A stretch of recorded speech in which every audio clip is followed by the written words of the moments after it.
저는 임차인입니다. 그런데 오늘 표결된 법안을 보면서 제가 기분이 좋았느냐? 그렇지 않습니다. 저에게 든 생각은 4년 있다가 꼼짝없이 월세로 들어가게 되는구나 하는 생각이었습니다. 이제 더 이상 전세는 없겠구나. 윤희숙 미래통합당 의원의 국회 본회의 발언이 정치권을 뒤흔들고 있습니다. 더불어민주당이 강행 처리한 주택임대차 보호법으로 이제 전세가 사라지고 월세 시대가 올 거라는 주장에 대중이 호응한 것인데, 이를 진화하는 과정에서 민주당 의원들이 쏟아낸 말들이 논란을 일으키고 있는 겁니다. 기름을 부은 건 서울시 행정부시장을 지낸 윤준병 의원입니다. 자신의 SNS에 전세가 사라지고 월세로 전환되는 건 매우 정상이라며, 전세가 소멸되는 걸 아쉬워하는 사람들의 인식 수준이 과거 개발 시대에 머물러 있는 것 같다고 쓴 겁니다. 전세가 월세로 전환되는 건 자연스러운 흐름이라는 주장을 하려고 한 건데, 대중의 공감을 얻지는 못하는 분위기입니다. 박범계 의원은 윤 의원이 서울 성북구에 집을 갖고 있으면서 지역구에 전세 살고 있는 거라며 오리지널 임차인은 아니라고 지적했는데, 그 과정에서 통합당 의원들을 이상한 억양을 쓰는 사람에 비유하며 역풍을 맞기도 했습니다. 여론이 악화하자 이해찬 대표가 직접 나서서 법안의 취지와 내용을 제대로 홍보하라고 강조했는데요. 제도의 필요성은 오랫동안 논의된 것이지만 입법 처리와 시행이 전격적인 만큼 국민님께서 많이 궁금해하시고 걱정이 많으라고 생각을 합니다. 사실은 20대 국회에서 통과돼야 할 법이 매우 늦어져서 이번 21대 국회로 넘어온 것입니다. 당정은 제도 취지와 내용을 최대한 홍보하고 정부는 사례별로 상세히 정리하여 배포해 주시기 바랍니다. 아울러 임대인과 임차인 간 제도 오해에 의한 갈등도 예상되니 신속하게 대응을 해주시기 바랍니다. 월세 늪에 빠진 더불어민주당, 오늘의 프레스콕입니다. 네, 경제학자 출신인 미래통합당의 윤희숙 의원의 이른바 5분 발언이 세간에 큰 화제가 되고 있습니다. 야권에서는 잠자던 야성을 깨웠다, 이런 게 진정한 원내투쟁이다, 추켜 세우면서 차기 서울시장 후보로 내세우자, 이런 얘기까지 나오고 있습니다. 여당은 당혹감을 감추지 못하고 있습니다. 유호정 기자, 윤희숙 의원의 5분 연설 저도 봤습니다. 저는 임차인입니다라고 시작되면서 이른바 정부가 여당이 이제 밀어붙였던 임대차 보호 3법의 문제점을 조목조목 짚어냈는데, 굉장히 논리적이면서도 법안에 어떤 어점이 있는가를 정확히 짚어냈던 것 같아요. 네, 그렇습니다. 민주당 지지자들 사이에서도 사실 야당이라 그러면은 거친 공방 설전을 이어가고 어떻게 보면은 목소리만 높이던 이런 공세 방식이 익숙했는데, 이렇게 법안의 허점을 조목조목 짚는 것을 보고 여권의 지지자들 사이에서도 공감했다라는 목소리가 나오던 상황이었습니다. 이래서 이제 주말 사이 이제 여당 의원들이 이 윤 의원의 발언에 대해서 하나씩 반박을 하기 시작을 했는데요. 이 대표적으로 박범계 더불어민주당 의원은 이런 얘기를 했습니다. 윤 의원이 마치 100% 임차인이 아니라는 점을 지적을 했는데요.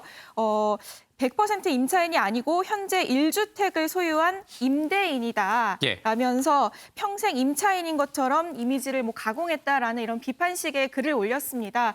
그러다가 이제 오히려 좀 역풍을 맞기도 했는데, 그 이유는 이제 3주택을 보유한 본인에 대한 공격이 좀 이어졌고, 그런데다 이 발언에서 어떻게 보면은 통합당 어떤 얘기를 했냐면, 이상한 억양 없이 조리 있게 말하는 거는 잘했다라는 식으로 얘기를 했거든요. 그래서 그러면 이제 이상한 억양이라 그러면 사투리를 쓰는 통합당 의원들을 향해서 비난을 한 것 아니냐라고 하면 특정 지역 폄하 논란까지 일었습니다. 이 때문에 이를 다시 한번 반박을 하는 사례도 있었고요.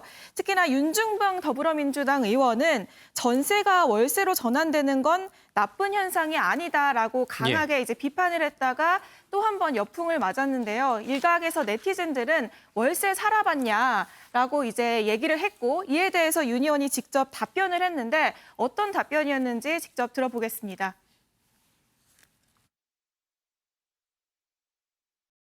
전세제도는 선이고 월세는 나쁜 거라고 이렇게 평가하는 것은 자연스럽지도 않고, 오히려 전세에서 월세로 전환되는 과정은 지금 흐름상으로 보면 지극히 자연적이더라. 실제 세입자들이 네. 더 열악한 지위에 있을 것으로 이렇게 예단하는 것은 너무 섣부르다 이런 생각을 합니다. 그러면서 윤준병 의원님 혹시 월세 살아보셨냐는 질문도 많이 들어오는데. 당연히 살았죠. 저도 지금도 살고 있습니다. 저는 4년 후에는 훨씬 더 세입자들에게 더 시장이 유리한 방향으로 변하리라고 생각합니다. 네, 이렇게 얘기를 하면서 본인도 월세 살아봤다라고 얘기를 하면서 이 법안에 이 본인의 주장을 다시 한번 설명하는 이런 해프닝이 있기도 했습니다. 예. 윤희숙 의원, 미래통합당 의원의 이 5분 연설을 두고선 여당 의원들이 집중적인 공격을 가하고 있는데 그 공격을 가하는 과정에서 여러 가지 또 논란이 벌어지고 있는 것 같습니다. 팩트 체크를 좀 하고 가겠습니다. 윤희숙 의원이 저는 임차인입니다라고 시작되는 5분 연설을 시작했는데 실제로 윤희숙 의원이 임차인인가 그 부분에 대한 여러 가지 의혹들 또 얘기 논란들이 있는 것 같습니다. 유호정 기자, 이 윤희숙 의원은 경제학자로서 이 한국개발연구원 KDI에서도 몸담았죠. 이제 KDI는 이제 세종 쪽에 있고요. 과거에 세종으로 내려가면서 세종시 아파트를 보유한 적도 있고 또 서울 서초에 집도 있어요. 그러니까 임차인이라고 지금은 그 세종시 아파트를 팔고 서초 집을 이제 전세를 주고 본인은 다시 이 전세를 얻어서 살고 있기 때문에 뭐 임차인인 건 맞는데 처음부터 임차인이었던 건 아니잖아요. 네, 그렇습니다. 그런데 어쨌든 뭐 세종시의 아파트를 처분을 했고 그리고 1가구 1주택이 지금 정부 여당이 추진하고 있는 건데 1가구를 소유하고 있다라는 점에서 예를 보면은 뭐 3주택을 갖고 있는 박범계 의원이 비판할 지점인가라는 이제 이런 또 다른 이제 공격 포인트들이 나온 상황이고요. 이 때문에 어제 박범계 의원이 본인은 2주택의 일상가 보유자다라고 얘기를 하면서 처분 절차를 진행 중이라고 설명을 했고요. 또 윤희숙의 이 세종시 아파트 처분을 높이 평가한다. 뭐 더 크게 되길 바란다라는 글을 올리기도 했습니다. 하재근 평론가님, 이 윤희숙 의원이 저는 임차인입니다라고 시작을 하면서 임차인의 고통을 절절하게 호소를 했었거든요. 와 닿으세요?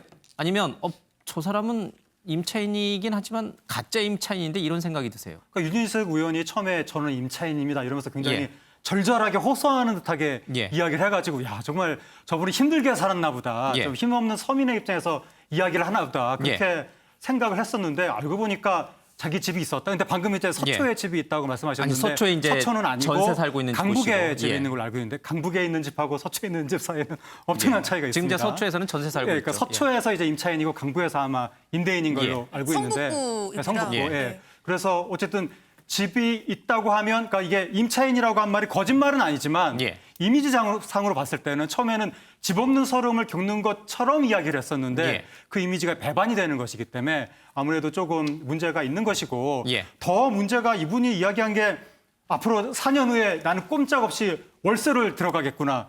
전세가 없어지겠구나. 이거는 근거 없는 공포 마케팅이고 마치 옛날에 그 한나라당이 그 옛날에 2000년대 초에 행정수도 이전하면 서울 공동화가 될 것이다라고 해서 서울시민을 굉장히 무섭게 만든 적이 있었는데 이것도 거의 그거 수준의 근거 없는 사람들의 공포심을 주장하는 혹세무무 수준의 이야기라고 저는 생각을 되는데 그래서 이렇게 뭐 임차인이다라고 하면서 사람들한테 정서적으로 다가가고 근거 없는 주장을 하면서 사람들의 이 공포심을 불러일으키고 이런 주장을 과연 정당한 주장이라고 할 수가 있는가 그런 부분에 제가 좀 문제의식이 있는데 다만 그걸 지적하는 민주당 의원들의 말이 좀 이렇게 그 사람들의 감정을 자극하는 쪽으로 잘못된 방향으로 나와서 그건 또 논란이 되는 것 같습니다. 알겠습니다. 민주당 의원들의 그런 이른바 소위 말하는 헛발질은 좀 잠시 뒤에 더 다루고요. 윤희숙 의원이 자신의 지역구인 서초갑에 전세를 살고 있습니다만은 이쪽 지역의 전세값도 사실은 굉장히 만만치가 않거든요. 그래서 임차인을 전체적으로 윤희숙 의원이 잘 대변했는가 그에 대해서는 여러 가지 공격이 있는 것 같습니다. 정의당에서도 이 박원석 정책위 의장이 그런 주장을 했는데 듣고 가겠습니다. 일부 지역에서 전세가 급등과 품귀 현상을 보이고 있지만 이는 임대차 보호법 통과 때문이 아닌 매매가 폭등에 따라 그 이전부터 나타난 현상입니다. 사실에 기초하지 않은 채 부작용을 과장하는 일부의 무책임한 주장이 오히려 혼란을 가중시킬 수 있음을 유념해야 합니다. 막말과 고성, 퇴장 외에는 보여준 것이 없는 통합당에서 모처럼의 차분한 연설인 점을 높이 평가합니다. 그러나 윤 의원의 연설은 실증적 근거 없이 구태의연한 시장 원리와 잘못된 인과관계에 기초해 임대인의 입장을 대변하는 것에 불과합니다. 통합당은 초선 의원 연설에 자화자찬할 시간에 제대로 된 임차인 보호 대책부터 내놓기 바랍니다. 박원석 정의당 정책위의장은 오히려 윤희숙 의원이 임차인이 아니라 임대인의 입장을 대변한 것이다. 그리고 시장의 공포 분위기를 너무 과장 확대한 것이다. 물론 차분하게 연설을 함으로써 기존의 야당 의원들이 아주 공격적이고 장외투쟁에 가까운 그런 식의 연설과는 차원이 달랐다라는 점을 높이 평가한다는 칭찬을 하긴 했습니다. 윤희숙 의원의 이 발언을 어떻게 보세요, 윤영걸 대표? 저는 세 가지 점에서 예. 굉장히 눈에 띄게 보고 여러 번 봤습니다. 예. 첫째, 감정 과잉이나 그 적색 비난 예. 뭐 이런 거 없이 차분하게 자기 얘기를 했잖아요. 예. 예, 저는 임차인입니다 하면서 지금 문제점, 예, 임대인이 임대 놓기를 두려워하는 시장에서는 세상에 시장이 성립이 안 된다. 예. 앞으로는 이 전세 제도가 종말을 고할 거다. 저는 상당히 일리가 있다고 봐요. 예. 물론 박원석 정의당 예. 최고위원처럼 물론 임대차법 때문에 예. 전세 제도가 완전히 없어지는 건 아닐 거예요. 지금 예. 그동안에 공급이 부족하고 하니까 전세값 급등이 돼서 예. 지금 월세 쪽으로 가는데 임대차법이 좀 촉진한 면이 있죠. 예. 또 윤희숙 그 의원이 얘기한 거 두 번째 저는 많이 들었던 게 고령 임대인, 나이 든 사람이 생활비를 조달하기 예. 위해서 임대 주는 사람 많거든요. 예. 고령 임대인이나 또 그 고가의 그 수십억의 임차인들. 예. 예를 들면 그 강남에는 20억, 30억 주고 임차 사는 사람이 있거든요. 예. 전세에 사는 사람들. 그 사람이 어떻게 보면 그 서울 변두리에 2억, 3억짜리 집 주인보다 그 사람이 20억, 30억짜리 임차인이 경제적 약자냐. 그런 게 좀 보완이 좀 돼야 된다. 이런 거는 좀 상당히 일리가 있게 들었고요. 또 윤희숙 의원이 경제 원론을 바탕에 두고 저는 차분한 설명을 예. 했다고 봐요. 그래서 그 프랑스 대혁명 때 로베스피에르가 예. 우유값을 낮추기 위해서 절반으로 낮추는 법을 통과하니까 젖소 생산업자들이 생산을 중단해서 예. 우유값이 더 올랐거든요.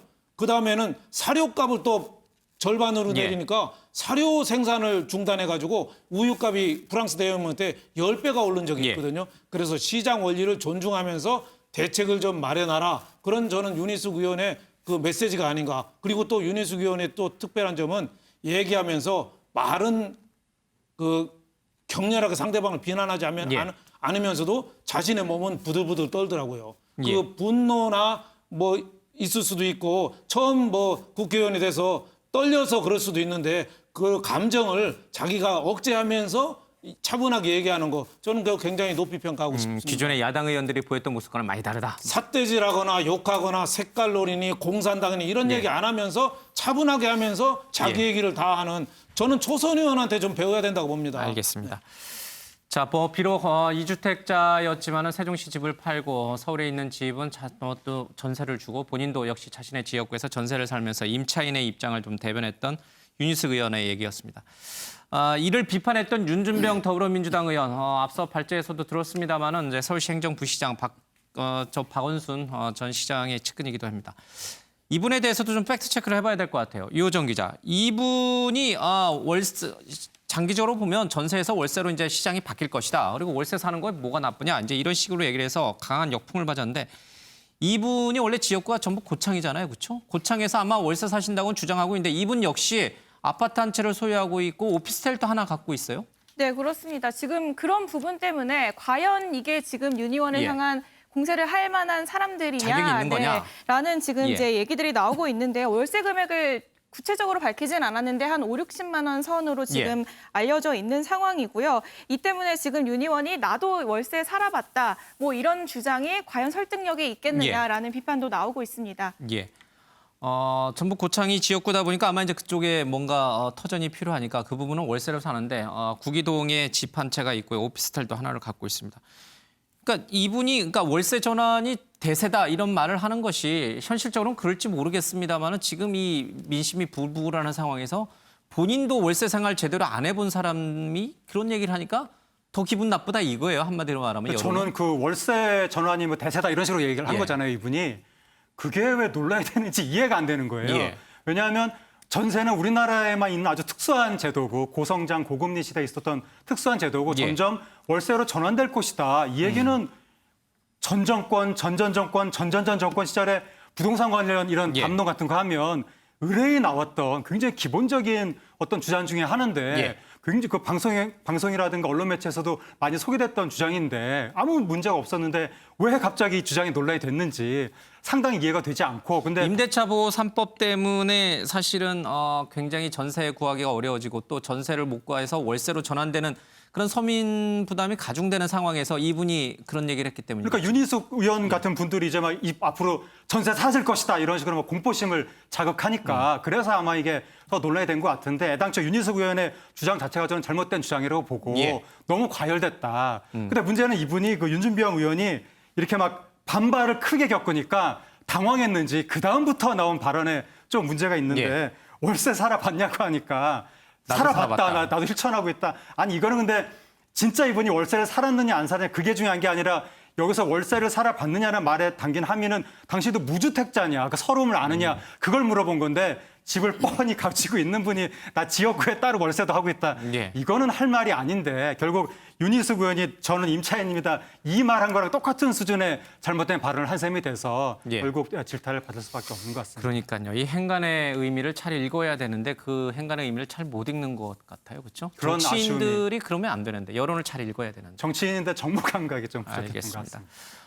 실제로 월세 이제 전세가 사라지고 월세로 많이 바뀔 것이다라는 얘기는 사실 부동산 업계에서 많은 뭐 학자들도 그렇고 오래전부터 전망해 왔습니다. 그러나 그것이 서민들에게 고통이 될 것인지 아니면 서민들의 부담을 덜어주는 것이 될 것인지에 대해서는 뭐 갑론을 봐 논란이 좀 큽니다.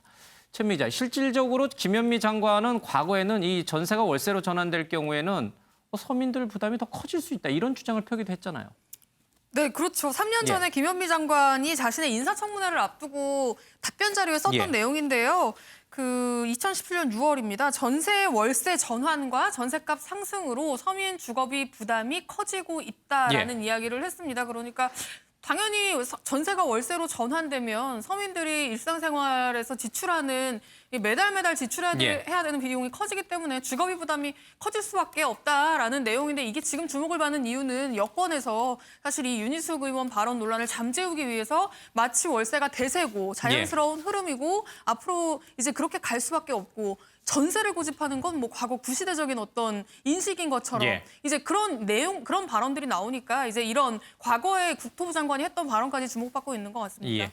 전세는 이제 돈을 이렇게 2년 동안 딱 재워둘 수 있고 나중에 이게 사라지는 게 아니지 않습니까? 그렇죠. 전세금을 뺄 수도 있어요. 네. 근데 월세는 매달 꼬박꼬박 돈이 나가고 저축을 할 수가 없는, 목돈을 만들 수가 없는 개념이다 보니까 서민들 입장에서 보면은 훨씬 전세가 좋은 거죠. 특히 이제 전세는 그렇죠. 전세 이 이자 따져 보면은 은행이 지금 하도 초저금리니까 당연히 월세가 훨씬 부담스럽죠. 그렇죠. 서민한테. 그래서 외국인들이 한국에 처음 오면은 전세 제도에 굉장히 당황하는 거예요. 예. 몇 억씩 내고 산다는 게 외국인이 이해를 못하다가 몇 년 살아보니까 이거 굉장히 좋은 거다고 예. 나갈 때 돈 그대로 돌려준다고 예. 굉장히 좋은 게 무이자로 산다는 거죠. 무이자로. 예. 예, 어떻게 보면은 뭐 그대로 은행에 이자만큼 낸다고 낸다고 보면 되는 봅니까? 그리고 또 내 집 마련의 사다리가 되는 거죠. 전세금 올릴 때는 힘들지만 나중에 저도 집 마련할 때 그렇게 했어요. 목돈이 되잖아요. 전세금 빼가지고 약간 대출만 얻으면 집 하나 살 수 있었어요. 그래서 내 집 마련의 사다리가 예. 되는데 전세 제도가 가장 어떻게 보면 나쁜 거예요. 국가 경제적으로 보면은 이게 갭 투자입니다. 예. 집을 여러 채 사기는 좋은 거예요. 전세에다가 조금만 보태면은 예. 집을 여러 채도 살 수 있으니까 국가 경제로 봐서는 좀 갭 투자라는 점이 나쁜 점이 있는데 전세 제도가 없어지고 월세 제도로 다 간다. 예. 그래서 윤준병 의원이 전세 제도가 아쉬운 사람은 개발 시대에 대한 그 수준이다. 개발 시대의 수준이다 예. 했는데 그 표현은 좀 과한 표현이죠. 왜냐하면 월세 금리는 보통 4%에서 많으면 6%입니다. 예. 보통 은행 대출 받으면 1%, 2% 우리 대출 받잖아요. 그렇죠. 그러니까 2배, 3배 내고 사는 거예요. 그리고 월 몇백만 원씩 외국인들 보면은 월 몇백만 원씩 월급에서 절반을 임대료 내기도 하거든요. 예. 그런 시대가 우리가 오면은 저는 굉장히 서민들이 힘들고 우선은 저는 출산율도 더 떨어진다고 봐요. 예. 자기가 집 살 희망이 없으면은 애 낳겠습니까? 그래서 예. 전세 제도에서 월세로 가는 거는 그 추세는 맞아요. 어차피 글로 가야 되는데 예. 이게 너무 급격히 가다 보니까 서민 생활이 뿌리부터 흔들릴 가능성이 있고 내 집 마련이 너무 힘들어질 가능성이 있어서 예. 그거를 좀 보완하는 대책이 정부에서 빨리 내놔야 됩니다. 예. 자, 이게 바로 이제 우리 서민들의 생각입니다. 이 정치권에 특히 이제 여당 의원들이 전월세에 대해서 서민들이 느끼는 그 피부로 느끼는 그 체감을 제대로 좀 느끼지 못하고 있는 게 아닌가 그런 아쉬움이 분명히 있는 것 같습니다.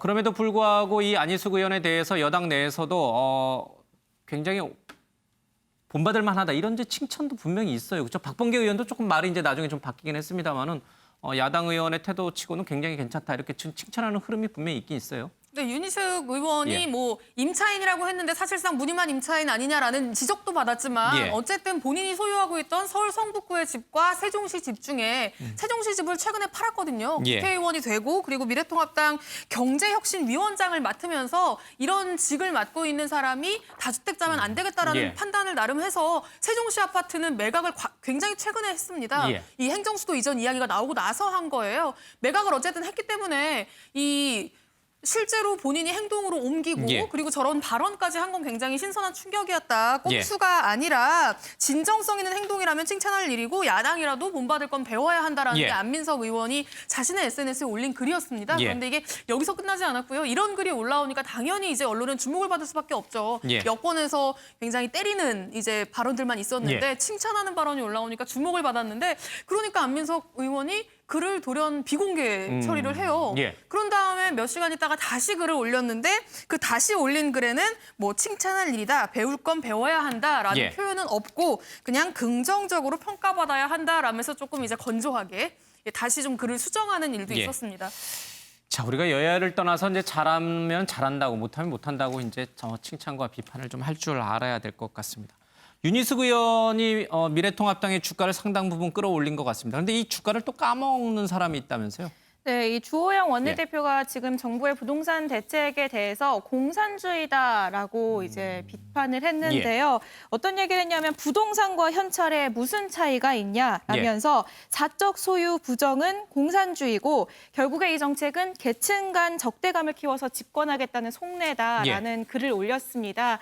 그러자 사실 이게 지금 정책 문제인데 어떻게 보면은 색깔론 공세를 펼치고 있는 상황이잖아요. 그렇다 보니까 이제 진중권 전 교수가 이런 얘기를 했어요. 윤 의원이 모처럼 성공했는데 윤 의원이 벌어놓은 돈 주호영 원내대표가 다 까먹는다라는 글을 올렸는데요.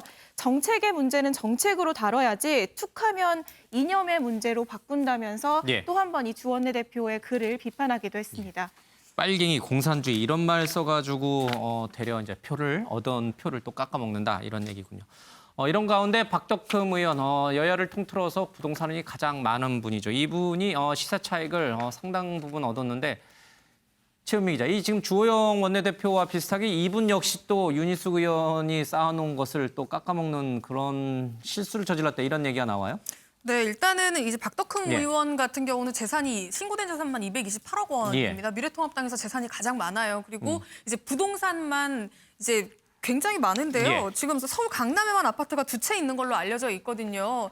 이 아파트 2채의 시가가 125억 원이고 실제로 2014년에 부동산 3법이라고 하는 이 박근혜 정부에서 이 법이 통과되면서 73억 원의 시세 차익을 거뒀다라고 이제 모 언론에서 보도를 하면서 이제 이렇게 시세 차익을 거둔 분께서 뭐 국토위원으로 이렇게 오래 당시에 있는 게 국토위원이었어요. 그리고 지금도 국토위원입니다. 예. 그러니까 19대, 20대, 21대까지 지금 국토위원인데 하는 게 옳으냐라는 취지로 이제 질문을 했더니 나는 집값 올라봤자 좋을 거 하나 없다. 평생 살아야 할 집에 사는 건데 집값 올라봤자 이거 팔 것도 아닌데 세금만 더 내고 의료보험료만 더 내고 나한테 플러스 되는 게 뭐가 있냐. 나는 지금 집값이 올라서 굉장히 화가 나는 사람이다라고 강조를 했고요. 그러니까 국회 국토위원으로서 이 다주택 소유자로서 이 두 가지가 이해상충이 좀 충돌하는 거 아니냐라는 질문을 하니까 아니 나한테 뭔가 득이 되는 게 있어야 이게 이해 충돌이지. 내가 지금 집을 팔아서 73억 원에 이거 시세 차익을 당장 볼 거라면 모르겠지만 지금 내가 이거 다 보유하면서 세금만 더 내고 있는 상황에서 뭐가 이해 충돌이냐라고 이야기를 했는데 사실 조금 이제 국민의 어떤 인식과 조금 동떨어지는 측면이 있는 거 아니냐라는 지적들도 좀 나오고 있습니다. 지금 여권은 지금의 이렇게 부동산 가격, 집값이 뛰어오른 것은 2014년도 박근혜 정부 당시에 부동산 3법이 시행됐기 때문이다. 그 당시에는 이제 재건축 분양가 상한제를 없애고 또 재건축 초과이익 환수제를 또 3년간 유예하는 그런 조치들을 취했는데 이 당시에 이제 이 박덕흠 의원이 국토위원이었단 말이에요. 그럼으로써 결과적으로 지금 73억 원에 해당되는 막대한 시세 차익을 얻었는데 오히려 나는 집값 올라서 세금 많이 되니까 더 나쁘다, 기분 나쁘다 이렇게 얘기를 하니 서민들 입장에서 이게 어떻게 이거 받아들이기 참 어려운 부분이에요. 그러니까 그 종부세 논란 일어날 때마다 항상 많은 서민들이 생각을 하는 게 나도 종부세 한번 내봤으면 좋겠다 그런 생각들 많이 하시거든요. 집값 오른 사람이 야 뭐 좋냐 나 세금 내야 되는데 이 말하고 똑같은 거예요. 그러니까 집값 뭐 10억 오른 데서 뭐 세금 한 1,000만 원 내는 거 굉장히 아깝다고 화가 난다고 그런 식으로 할 때마다 많은 서민들이 상대적 박탈감을 느끼는데 이분은 국회의원이 자기 집값이 물론 이분이 현금화 한 건 아니지만 어쨌든 그 시세 차익이 73억 원이 났다는 거 아닙니까? 거기에 대해서 화가 난다. 내가 세금 더 내야 되는 게 화가 난다. 이런 식으로 말을 하면 서민들이 그걸 어떻게 받아들여야 되는가. 그리고 이분과 더불어서 과거에 그 새누리당 의원들이 대거 여러 명이 2014년에 강남 재건축 단지 아파트를 가지고 있으면서 재건축 규제 완화 그 특혜를 주는 거기에 찬성표를 던졌다는 거거든요.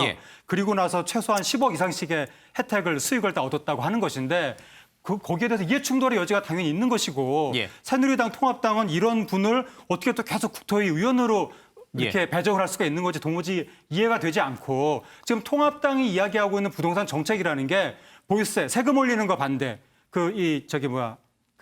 이 대출 규제 반대 뭐 임대차법 반대 다 반대하면서 오로지 공급만 늘려라 이거잖아요. 거의 시장에 맡겨라. 이거는 그 우리나라를 부동산 투기판으로 만들어라 라는 거와 비슷한 주장이라고 저는 생각을 하는데 결국 이렇게 뭐 재건축 단지 이런 아파트 고가 아파트 이런 거 가지고 계신 분들이 그 당에서 국토위에서 의사결정을 하니까 결국 그런 식의 결정이 나오는 것이 아니냐 그런 의혹을 가질 수밖에 없는 것 같습니다. 이제 이 박덕흠 의원은 이제 서울에도 주택을 여러 채 갖고 있지만 고향이 이제 충북 보은에도 또 상가랑 아파트를 여러 채 갖고 있습니다. 자, 어찌됐든 간에요. 지금 이 민주당에서는 윤준병 의원이라든지 또 박범계 의원이라든지 여러 분들이 또 이렇게 헛발을 지를 하고요. 또 야권에서는 또 주호영 원내대표라든지 아니면 박덕흠 의원이라든지 그러니까 민심과는 자꾸 동떨어진 얘기들이 톡톡 튀어나오는 것 같아요. 그러니까 아마 그 모든 현안을 부동산 문제를 정략적 차원에서 접근하기 때문이 아닌가 싶어요. 그렇죠. 그러니까 달을 가르치면은 달에 대해서 우리가 얘기를 해야 되잖아요. 근데 달을 가르치는 손가락에 대해서 지금 자꾸 얘기하고 있어요. 너는 자격이 있느냐. 윤준병 의원이 뭐 나 월세 제도가 시대적인 대세라고 하니까 너는 그러면 월세 사냐? 나 산다. 뭐 이런 식으로 박덕흠 의원은 너가 좀 재산 챙긴 거 아니냐 하는데 또 박덕흠 의원도 억울한 점은 있어요. 평가 차익이에요. 한 건 아니고 지금 세금 내는 거예요. 물론 뭐 국토위원 을 계속 상임위에서 하는 거는 좀 재척 사유는 되죠. 조윤재 금통위원이 주식 갖고 있어서 그 재척 사유 되는 것처럼 좀 그런 점은 좀 배려를 했어야 된다. 뭐 이런 생각이 들고 근본적인 거는 정말 시장을 안정시키기 위해서 뭘 해야 될 건가. 여기에 대해서 좀 머리를 모아야 되는데 자기 정파적인 이익만 갖고 하는 거 아닌가 이렇게 생각이 돼요. 물론 당장 저는 효과는 있다고 봐요.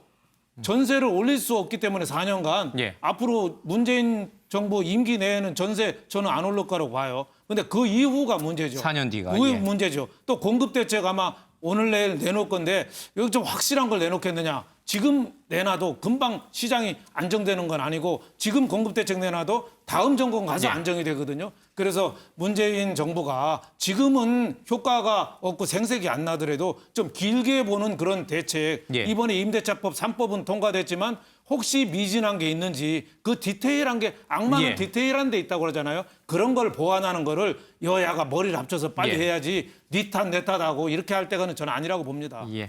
그래서 오늘 이해찬 더불어민주당 대표 역시 이런 점들을 좀 잘 살펴보라라고 이제 얘기를 하기도 했습니다. 이런 부동산 문제에 대한 잇따른 실책 그리고 고 박원순 전 시장의 이른바 성추행 의혹 때문인지 몰라도 서울 지역에서 통합당의 지지율이 민주당, 여당을 앞질렀다는 여론조사가 잇따라 나오고 있습니다. 유호정 기자, 이것은 민주당 의원들에게는 상당히 위기감과 충격을 던져준 것 같죠?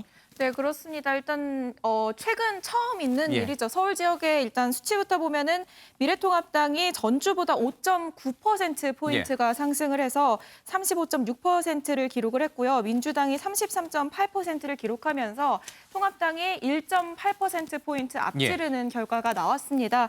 어떻게 보면 말씀하신 것처럼 이 고 박원순 서울시장 성추행 의혹부터 시작을 해서 이 세종시 행정수도 이전 문제 그리고 부동산 정책 문제 이런 것들이 지금 서울 지역의 정당 지지율에 큰 영향을 끼친 것으로 예. 보입니다. 자, 이대로 가면은 내년 4월에 재보궐선거에서 패할 것이다라는 위기감이 민주당 내에 팽배해지고 있습니다. 여론이 어떻게 돌아가는지 좀 잘 받아들여야 될 것 같습니다.